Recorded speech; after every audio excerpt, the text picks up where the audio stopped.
Okay, you can hear me though, because I can't see myself anymore. Good? Yep, you're good. Okay, great.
Hey, good morning, everyone, and welcome to session 2, which is the latest thinking on partner marketing. Super happy to be here with a great panel. And I'd like to have everyone introduce themselves, but let's get a little fun started. First of all, I'm going to go around the room and ask how everybody's feeling. And if you are out there in the attendee audience, I want to know how you're feeling too. So one word in the chat, how y'all feeling today? Give me that one word. And let's start with Kevin. How are you doing? Hey, Meaghan, I'm doing well. I think my one word for today will be energized. Amazing. And it's because of my cold brew is all the way gone, and I'm feeling ready to go. Okay, good. I love it. So yeah, so what's in your cup as well? He's drinking a cup of cold brew. You decide what that means, and he's feeling energized. How about you, Karlyn? How are you feeling? I'm feeling a little excited today. I mean, it's a little gloomy outside, so I'm going to make the most with this session, this gloomy day in Chicago. I have to say I'm not as energized as Kevin is. I am drinking water. I am a little dehydrated from doing some traveling this week, so I am sticking to water today. Okay, amazing. Now, I have a feeling, Dave is looking pretty relaxed, so I'm curious, Dave, where are you and how are you feeling? Hey, I'm feeling so good. I'm feeling a little bit numb. I'm at an undisclosed location in Napa Valley near a winery, and I won't tell you. I won't tell you exactly what's in my glass, but you know, there's a little bit of a humor. So numb is my, no, I'm just kidding. I'm feeling good, Meaghan. I'm feeling great. This is good. I'd say you're winning at life. All right, and Brad, how are you feeling and what's in your cup this morning? All right, I'm starting the day feeling very centered today, drinking my iced chai in my Taylor Swift Memorial Heiress cup. Oh my God, we have a Swiftie on the line. This is amazing. All right, I love this so much. All right, so I am Meaghan Moore. I'm the Vice President of Global Partner Marketing here at ServiceNow. Super happy to be here. I've been at ServiceNow for a year now, and I am loving it. So somebody used my word energized already, but I am feeling like very excited and energized and positive. So I got a lot of words going on, but we've got an amazing panel for you today. We're talking about partner marketing, talking about what's working, what's not working, how partners are, feeling, like what's the most valuable assets that they're using, finding the most value of. So we're going to have a lot of really great conversations. I see Lori Molbach has told us that the new Taylor Swift album drops tomorrow. I know Lori well. I know she is one of the, the premium Swifties. So I'm sure she'll be waiting in line to pick that up tomorrow. So that's great.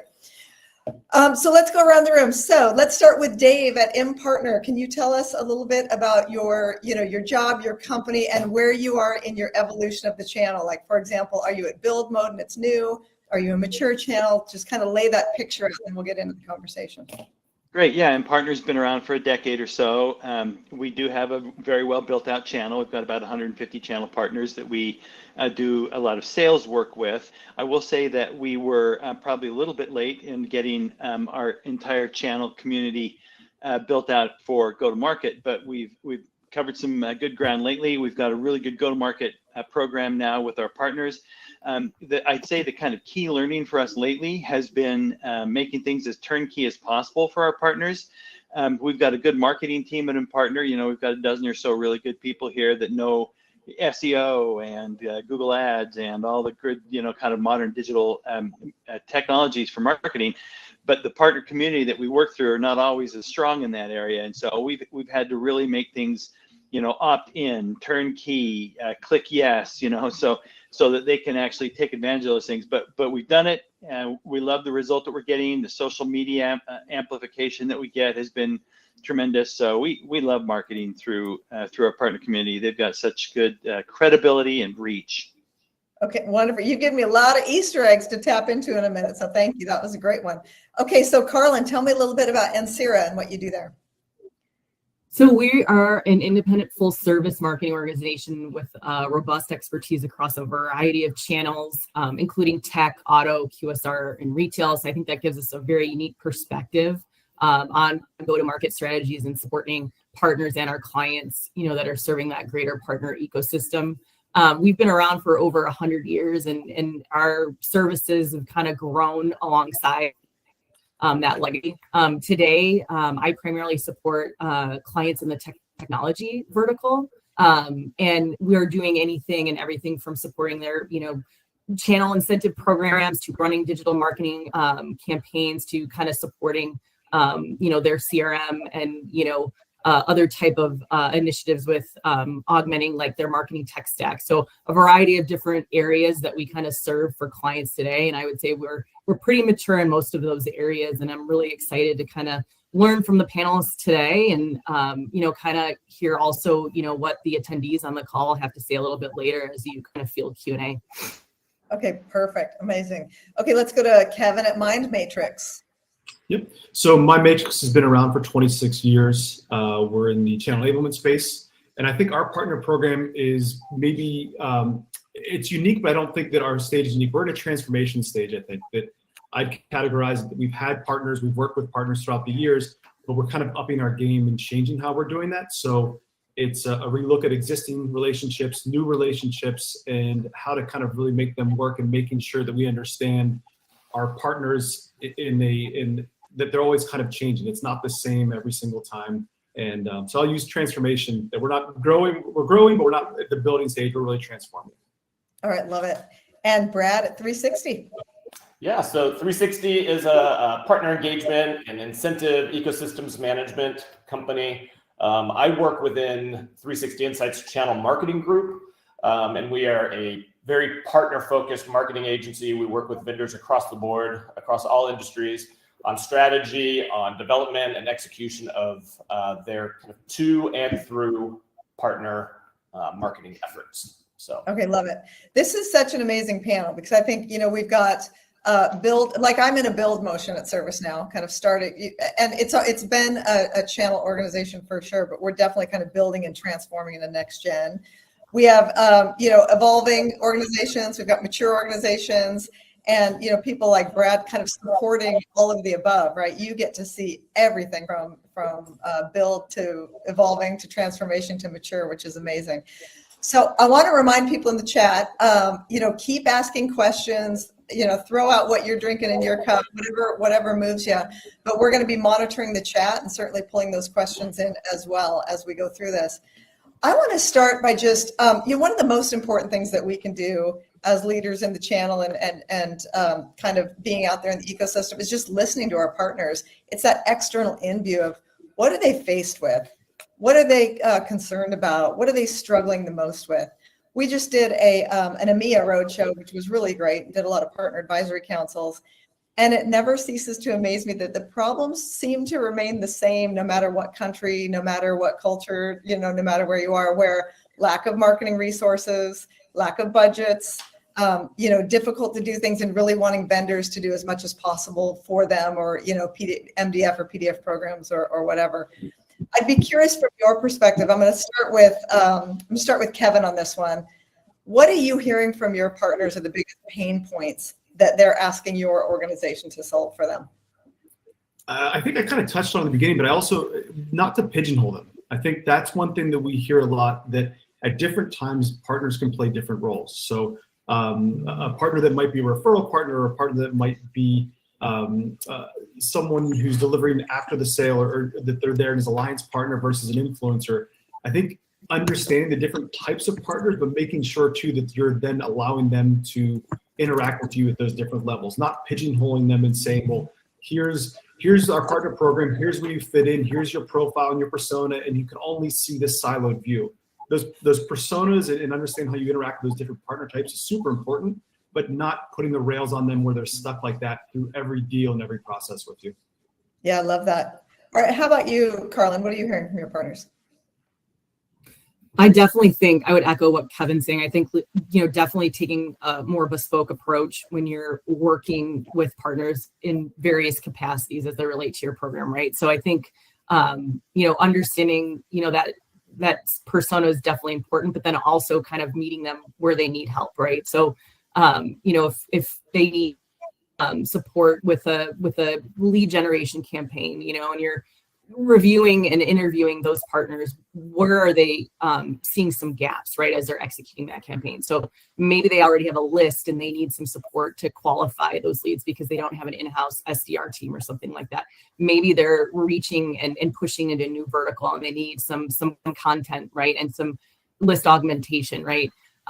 Maybe it's just a matter of letting them kind of run with whatever additional funding that you can kind of throw their way to kind of drive that campaign that you're supporting. So I definitely think it varies from partner to partner, as well as, campaign to campaign. And then again, what individual role maybe that partner plays or that partner contact plays, right? The organization is also. Okay, great. Love that. How about you, Dave? What are you hearing? All right. So I've got to give just a quick background on this. So many of the executive leaders at companies that we talk to are, I'm not going to say kind of partner antagonistic, but they certainly need help becoming pro partner. And the conversation so often tends to be, yes, but we would have had that deal without the partner involvement anyway. So, so really, where's the value add? And so I would say the biggest challenge that we hear from people in the partner marketing space is, help me close the loop on attribution of campaigns and revenue. Because, there's always, the joke that we sometimes tell is, in the direct sales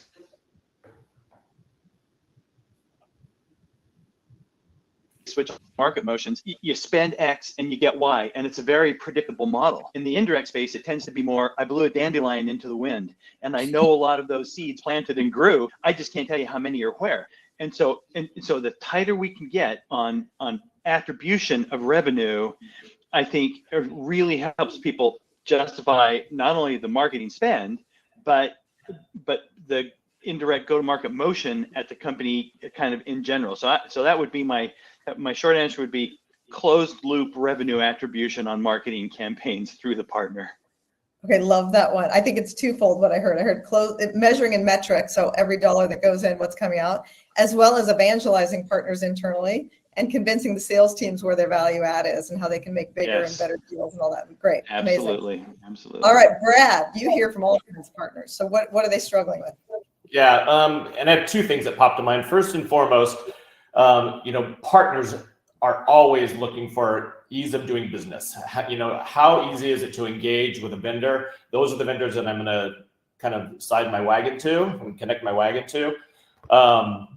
And then secondly, I think just education on specifically around marketing, execution, and best practices. Specifically, we all know, partners are challenged with marketing know-how and best practices. And if you as a vendor can kind of rise up and provide that education and training to them on, so don't just provide them with a campaign, but provide them on the steps on how to actually execute that, whether it's in live training or a playbook or something like that. But making sure that you're providing them that education, so when you're not there, they can execute properly on campaigns. Okay, love that. So I'm going to go back to a couple of points. I heard in summary, I heard don't pigeonhole your partners. They're not all the same. Bespoke approach, making sure you're serving up partners with what they need for their business and specifically there. We talked about the evangelism. How do you make sure your company and your direct sales force knows why partners are important and bringing them into deals? The measures and metrics is a huge one. I hear this all the time. For every dollar coming in, what is the ROI and the dollars coming out, and having to in the indirect space, How do you measure that, especially when you're doing vendor-led, joint vendor and partner, and then partner-led? The three different motions that we all deal with, and they're all measured quite differently. And then training and education to your partners, so they know kind of, if you can only do three things, this quarter, here's what you do, or here's how to make it easy doing business. Those are all amazing topics. I want to start with that kind of don't pigeonhole, bespoke approach. Let's kind of knock down these as we go. Certainly all partner types are a little bit different. Having said that, they have kind of meshed and melded, right? So a lot of partners do a lot of different things these days. And the bespoke approach can be very expensive. So how are you tackling, I'm going to start with you, Karlyn, kind of how are you tackling that kind of bespoke approach, knowing there's lots of different partner types, limited resources, how do you do that in the most cost-effective way for your company that's efficient?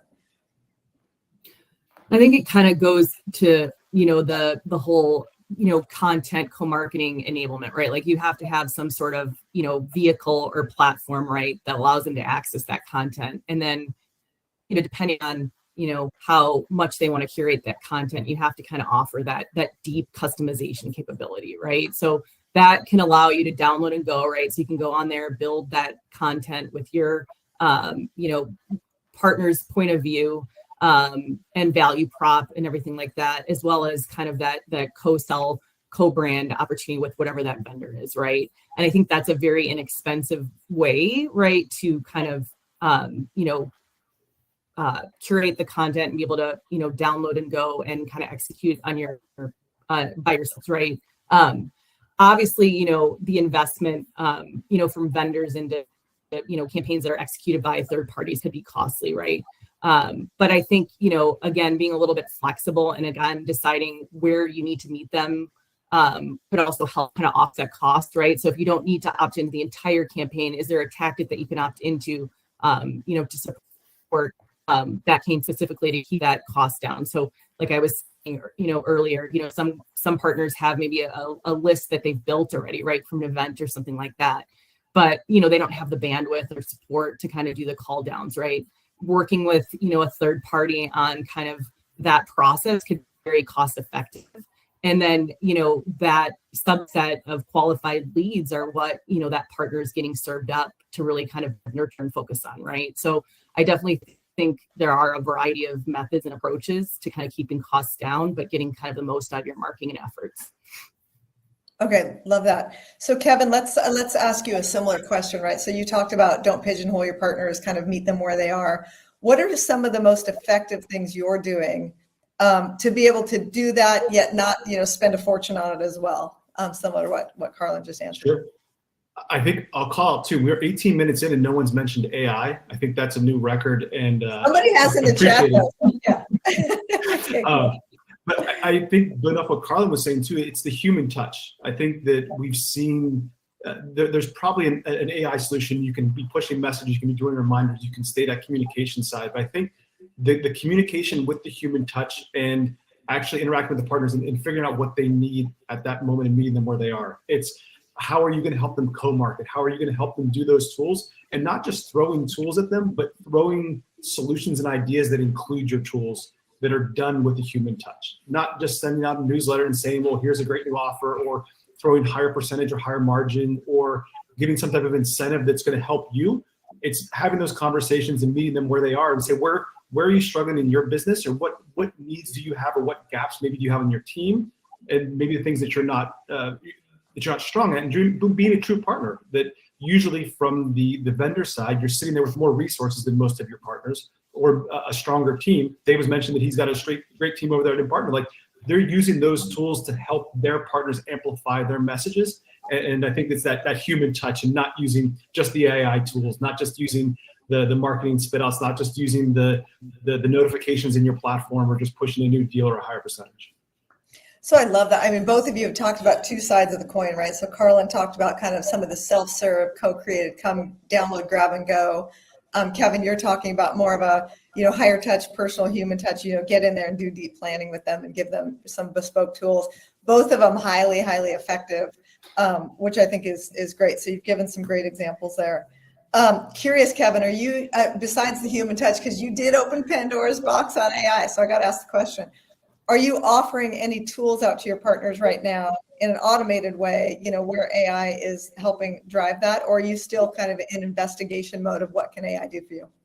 I think we're both. I think we're still investigating, still finding new ways to use it, but we've also found the effective ones to do. And I think a lot of it comes on the content side. I think that's the easiest way to help is to develop content at scale and helping your partners do that. Like we have our own internal marketing that we're trying to do in our own messaging as Mindmatrix, but we're able to leverage AI and some of those tools for content creation at scale to help enable the partners. Because when you look at that, that's infinitely more businesses than just one central internal marketing team. How can we support them with what we're doing and making it personalized for them? So I think that's on the content side for sure. I think that there's more and more things that are coming out that we're always kind of open to, but also knowing too that we've got to bring the human touch. We don't want to go faceless and go the pendulum swing too far away from that human interaction. Yeah, love that. We could do a whole panel on AI and how it's changing the face of marketing too, but we will hold that one for now. I'm going to go to Brad, and then Dave, I'm going to come to you last for measuring and metrics, so get ready for me. But let's start with Brad for a second. Brad, I know 360 is deep in AI for sure. I want to talk a little bit twofold. So throw AI into the conversation because I think it's interesting what 360 is doing. But you talk about ease of doing business, educating on best practices. Like if you're only going to do 3 things, this quarter do X, Y, and Z. Can you talk about what are some of the most effective things that partners are leveraging now that, to what Dave's going to answer, that's driving the most ROI? And that, a handful of things that you see partner utilizing now where they're actually seeing real value and that is measurable and maybe or maybe not AI enabled. It's a big question, but I'll throw that. Yeah, here we go. So I think what was said earlier is, there are obviously different personas. There's different types of partners. There's different types or different personas within those partner organizations that you're trying to train. First and foremost, we see probably the most success in live training. Live training is back like crazy, whether it's your own partner summit you're having or it's an industry event where you can bring your partners together. And I'll give you an example. A couple of months ago, we were brought into a partner summit where we sat down and workshopped with 40 of their best partners that they brought in, did half a day on social marketing best practices, the next half on digital marketing best practices. And the room just kind of was so excited, came to life, partners sharing ideas, what they're doing out in the market that is successful. Partners love to hear what other partners are doing to be successful. So if you can do it in a live format, fantastic. There are also opportunities because, again, partners kind of digest information differently, but there's an opportunity for some of your partners to provide them a playbook, basically. Those are become very popular where you may have multiple campaigns out there, but you don't just want to hand them the campaigns, but you want to, again, provide them on week 1, do this part of the campaign. Week 2, execute this part. Week 3, this. So actually walk them through. And again, it gets back to that education that's so important. I think we've been doing for years, basically what we call kind of roadmap series or video series where vendors can make available out to their partners or their CAMs can make available out to their partners a series of video clips that kind of attack different challenges that a partner might be facing. Like, here are the top 5 things that you need in your LinkedIn profile to be successful. But they're really snackable videos, like a video library. That's been super successful. I think at the end of the day, the table stakes are that you're providing campaigns out to those partners and letting them run with it. But it's not definitely recommended. You want to make sure that you're either tagging on that education piece in a playbook type material, video, or I think preferred live, one-to-one. Okay, amazing. I captured those in the chat live as you're speaking because I think those are very good call to action for the audience of the things that they can do in their organizations that are, highly helpful, which is awesome. Okay, so now Dave, you get the toughest question of this round, and that is because you brought it up, right? Measuring and metrics, and it is a challenge no matter what company I've been with. Executives say, "I've given you this much money. Where's it going? What's your ROI? How's it driving leads? And what's the pipeline look like?" Super, super hard. So we heard from Kevin, Karlyn, and Brad, a lot of things. We heard about bespoke approaches. We heard about, high touch, human touch. We heard about campaigns. We heard about lists and leads and funding and PDF programs. How are you finding, or where are you finding success in measuring in metrics? What are some of the best practices to do that? And if you can give advice to the audience, because everybody's getting this question from their executives, how are you measuring what you do in the indirect space from a marketing perspective so that you can continue to get that funding? Yeah. Well, look, it's not just a question in partner marketing, it's a question in marketing in general.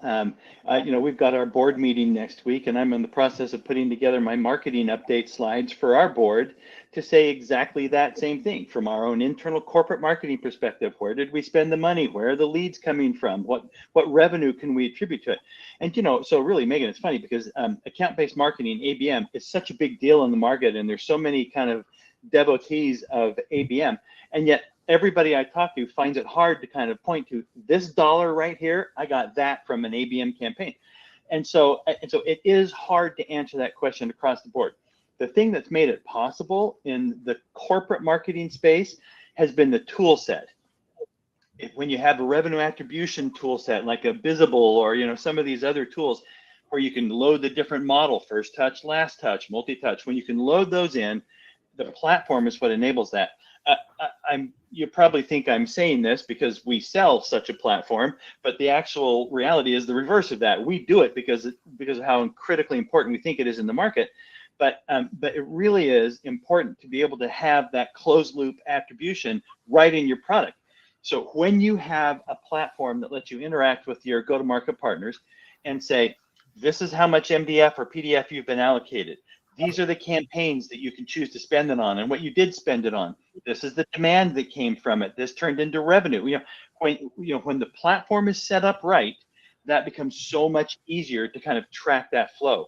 Beyond that, when it's a spreadsheet or when it's a PowerPoint presentation, that's when it starts to raise the eyebrows of the executive team, and they say, I'm not sure I buy that. So I really think it does boil down to, do you have a platform that enables you to kind of track that? And I'll give you a classic example of that. So many companies have MDF programs and PDF programs, and they allocate money on a per deal basis. You close that deal, here's your MDF that you get back. But it expires at the end of the quarter, so go ahead and use it. So the last week of the quarter, people say, I've got this MDF money left. What can I do quick? I'm going to go buy some T-shirts that say the company name on the, and none of that can have revenue attributed to it. But when you have an effective go-to-market campaign through your partners and you have campaigns loaded in, it's possible to do digital paid media campaigns through partners where they can say, I've got $10,000 left. It's the last week of the quarter. I better spend this. I'm going to throw it into a campaign that has closed loop attribution associated with it. So I think it comes down to the platform and the campaigns. And I'm not getting paid to say this, but I think that using a company like Ansira, like a consulting company to help set these campaigns up and help companies understand how to track and close that loop, I think is very valuable as well. Okay, great input. All right, we are 30 minutes in, so I'm going to hit some of the chat questions, and I think it relates to a lot of the conversations we've had already. There are some questions in the chat about aligning sales and marketing, right? How do you make sure marketing and sales are doing joint planning together, that the sales team sees value in marketing? Sometimes that's challenging, right? And how you are making sure that the joint efforts between sales and marketing are driving value to the partners, you're driving that, bringing partners in and showing success. What are some best practices in that sales marketing alignment that you're seeing in your companies? So I'd like to start with Karlyn on this one. In our company. Oh, okay. So I would say in this area specifically, not as mature. Through an acquisition, right? So we're kind of rethinking our whole kind of go-to-market, right, as it relates to synergizing our sales and marketing team, right? So the first move that we made is that kind of sits now under one, leader, right? And I think that has made a real impact. The other thing is we've kind of lined up about 28 internal initiatives, all kind of, starting from a top-down approach of what our revised kind of go-to-market is as we're leading with sales and marketing lockstep moving forward, right? And so a lot of us have kind of been assigned some of those initiatives, including, curating content, and from a top-down approach, making sure that content ladders into the individual services that we sell. So like previously we had these pillars, and it was hard sometimes to talk to those pillars because we had a lot of crossover in services, amongst those pillars, right? And so I think it boils down to, making sure you're anchored around, one leader or one department kind of running both, and then making sure that content kind of flows down from the top, and that we're working together to create that as a team, right? Previously, sales had their own content, marketing had their own in a vacuum, right? And I think now we're kind of going at it in parallel and working more cohesively together as a team to make sure that that's working for us in all senses, in all cases. Okay, great advice there. So top level objectives, meeting, kind of flowing down, making sure the content flows down, making sure the content ladders up to objectives, and really curating that content so that it meets the needs of both sales and marketing. So that is great. Yeah.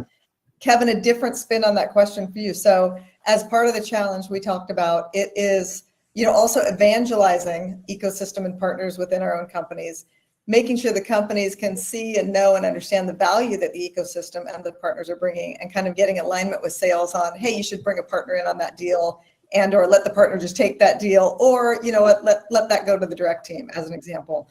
What are you seeing in your company or in your experiences in your overall experience of kind of best practices for doing that evangelism? Well, I think that you hit on also, it took us 32 minutes to say the word ecosystem. It's the second one behind AI of the buzzword for the year. But I think what you just captured there is truly what the ecosystem is, and having that ecosystem approach. And I think it's being honest with yourself, looking at your process and say, okay, where is the handoff from marketing to sales?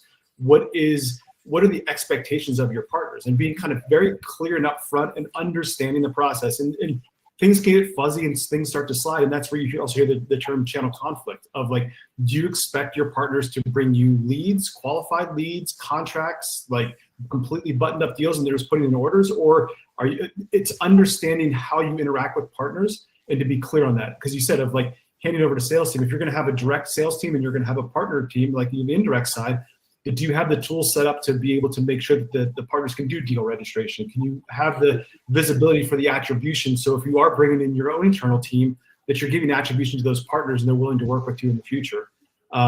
Having a clear process that in understanding those different types of motions and what happens if things do start to break down, or you can identify that there might be issues that start with, because I think Brad mentioned earlier too, of like, getting that mind share of the partners. If you have a bad experience with a vendor, or you have a bad experience as a channel partner where you may get burned in that sales team handoff, you're not going to come back around. You've lost that mind share of that partner and you don't know what the missed opportunity is. So having your process set very clearly and understanding where the guide rails are, but then also that you need, with that process, you do need some tools. There do need to be some tools that allow that visibility across the direct and indirect teams that allow for those things to happen. I think that ecosystem idea where you're not just talking that linear process of a customer back to a partner back to you, that there's a spider web. We talked about that hub and spoke approach, where that it's all interconnected, knowing that people are going to come in and out of that ecosystem and play different roles, that you're ready for that type of relationship. Yeah, and can you hit on one of the chat questions about, it's not a question, but it's just a comment, compensation plans, having that hard deck of kind of who gets to put the money in their pocket. So talk about best practices there and kind of where you've seen success.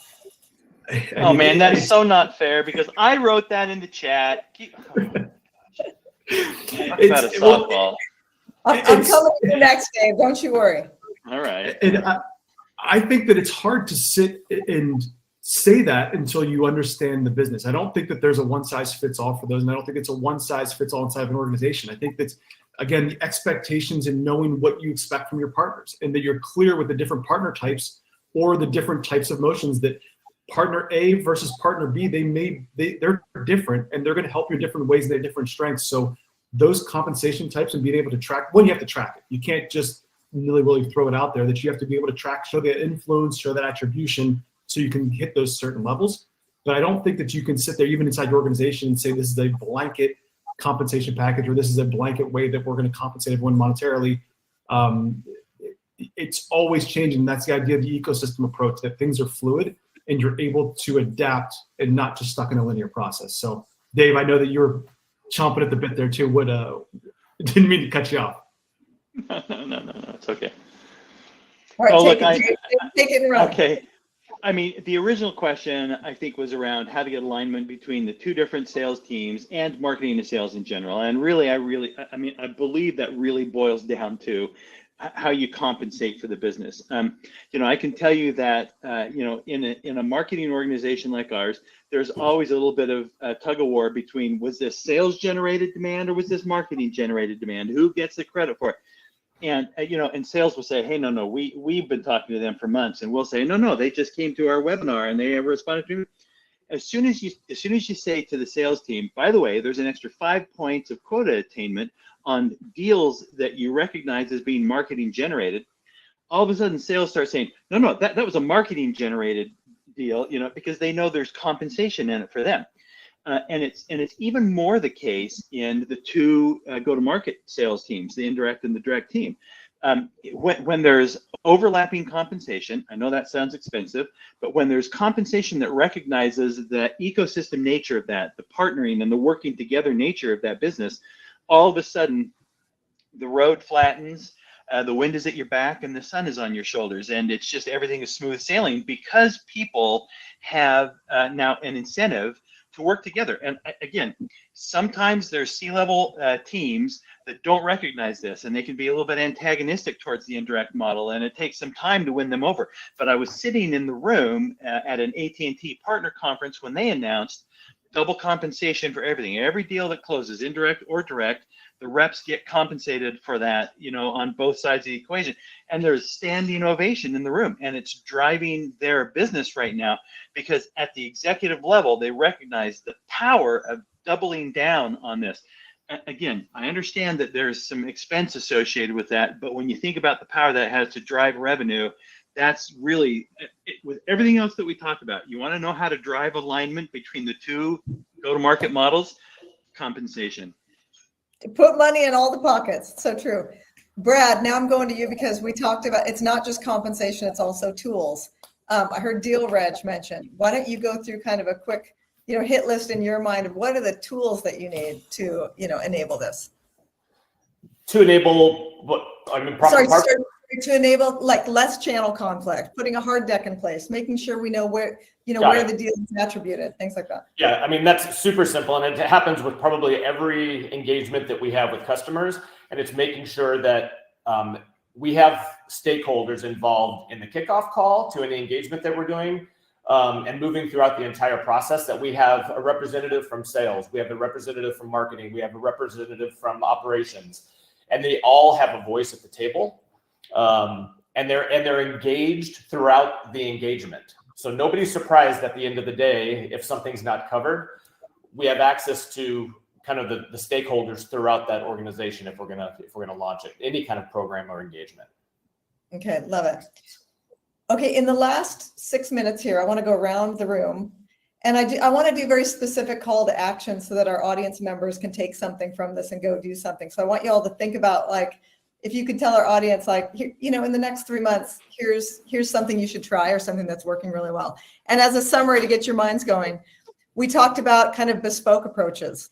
We talked about evangelizing the ecosystem. We talked about measuring and metrics.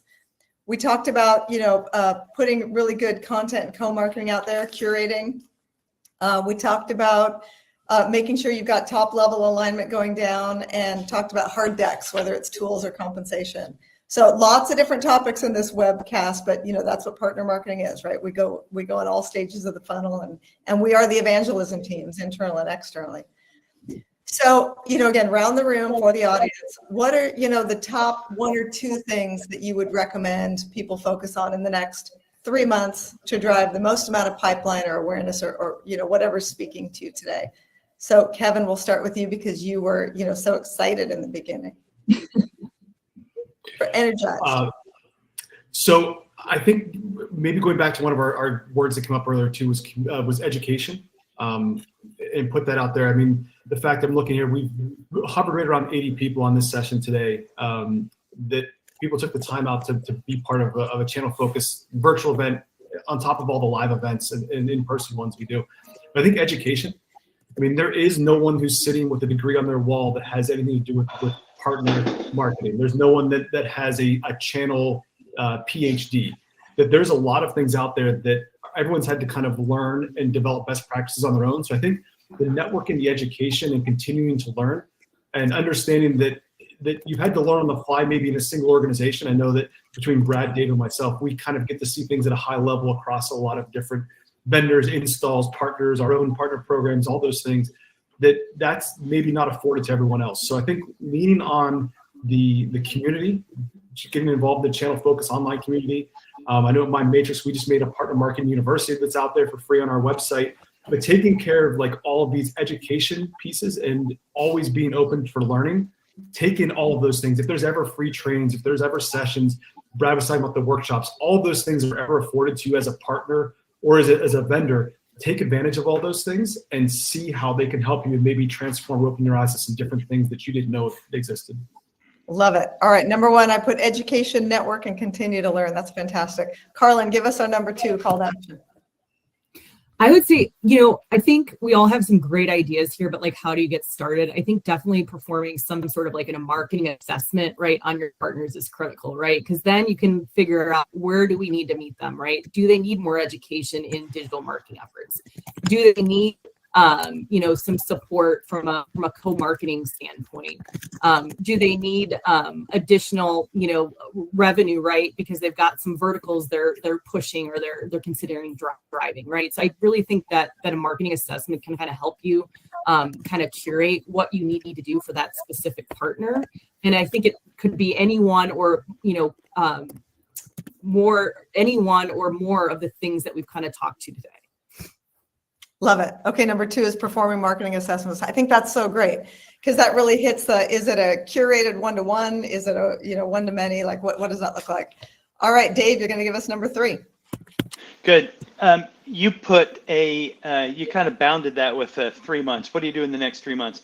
That's a little bit tougher because it is really, really pragmatic. If there wasn't the 3-month boundary on it, I would have said something along the lines of, build an understanding of the fact that your partners lack sophistication in marketing.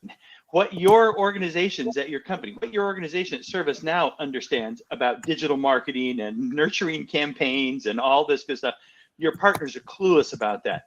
So you've got to move that dial as close to them as you possibly can. You've got to provide 90% of the value yourselves and make it possible for them to shop through your campaigns like they're walking through an Amazon Fresh and just picking what they want and clicking go on the campaign. And the closer you can get that to them, the better.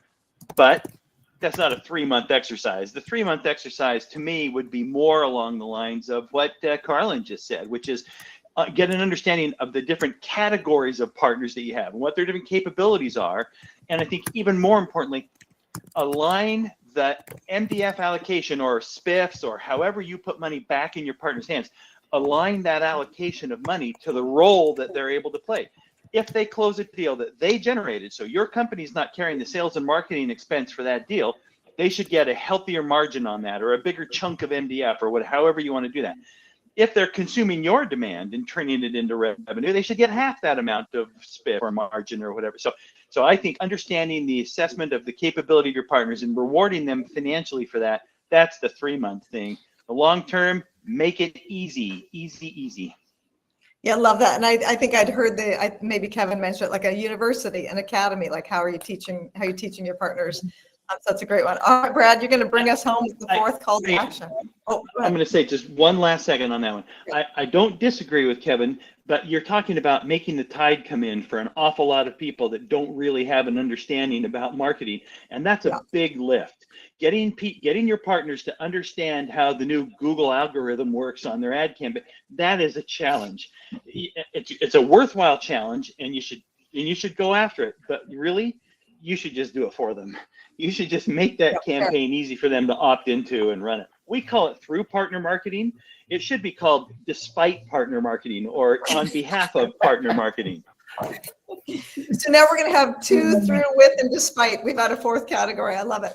All right, Brad, bring us home. What's the fourth thing you want to call to action for the audience here? All right. It's been brought up a lot, but ease of doing business is super important. But I think specifically on your MDF process and making sure that it's simple for your partners to utilize it and take part in your MDF type program.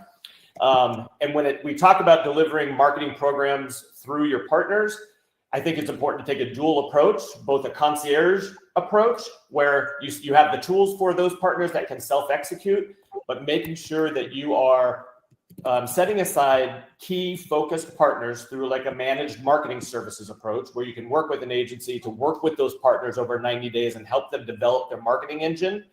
Super, super important. And it's not an either or, you kind of need to do both. And then last but not least is, and I haven't talked about it much today, but social. Your partners are so hungry for social marketing best practices, kind of lifting up that curtain and taking away the mystery of how often to post, what type of content to post. That's probably the number one type of training we're looking for from partners today. And they love it. They walk away. They love the vendors that support them through it. So those would be mine. I love that. So let's wrap up with that social. Hit us up on LinkedIn. So I think, the five of us love to engage and talk about this. Let us know what's working in your organizations from a partner marketing perspective. And, I want to go back to one of the very best things that was said today, which is great network. This channel conference is amazing. You meet leaders in industry, peers, people doing like-minded jobs. So let's keep up the conversations and keep going in the social network until we get back together in October. Thank you so much, guys and gals. Thanks, everybody. Thank you. Thanks, everyone. Thanks, Meaghan.